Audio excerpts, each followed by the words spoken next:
ధర్నా చౌక్ తరలింపు నిరసిస్తూ ప్రతిపక్షాలు గన్ పార్క్ దగ్గర మౌన దీక్షకు దిగాయి. ఈ నెల 15న చలో ధర్నా చౌక్ కు పిలుపునిచ్చాయి. ధర్నా చౌక్ తరలింపు నిర్ణయాన్ని ప్రభుత్వం వెనక్కి తీసుకోవాలని డిమాండ్ చేశాయి.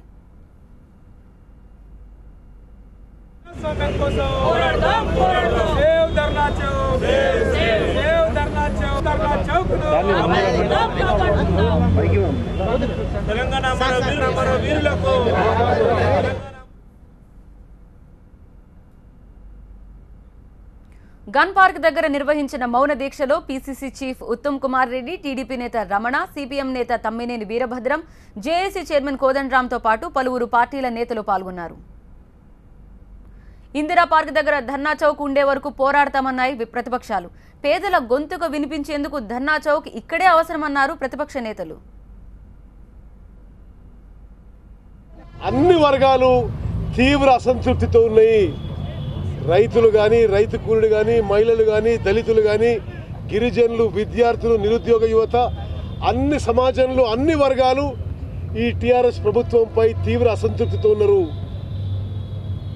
ఆ అసంతృప్తి ప్రజాస్వామ్యంలో నిరసన ద్వారా తెలియజేయడం ఒక ప్రజాస్వామ్య హక్కు.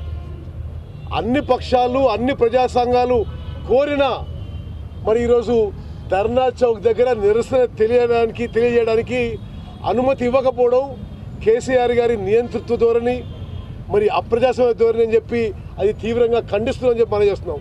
2 రోజులు ఇంకా సమయం ఉంది. ఇవాళ రేపు గవర్నమెంట్ నిర్ణయం తీసుకుంటుంది, ధర్నా చౌక్ను పునరుద్ధరిస్తుందని చెప్పి మేము ఆశిస్తున్నాం. ఒకవేళ ధర్నా చౌక్ను పునరుద్ధరించకపోతే 15 నాడు చలో హైదరాబాద్ అనే కార్యక్రమాన్ని ఆ రోజు అందరం వచ్చి ధర్నా చౌక్లో కూర్చోవాలి, ధర్నా నిర్వహించాలనే నిర్ణయంతో ఉన్నాం. చలో ధర్నా చౌక్ అనేది మా నినాదం. 15 మే నాడు 50 మంది తెలంగాణ ప్రజలు కుల మతాలకు అతీతంగా, రాజకీయ నమ్మకాలకు విశ్వాసాలకు అతీతంగా కదిలి వచ్చి 15 నాటి కార్యక్రమాన్ని విజయవంతం చేయాలి.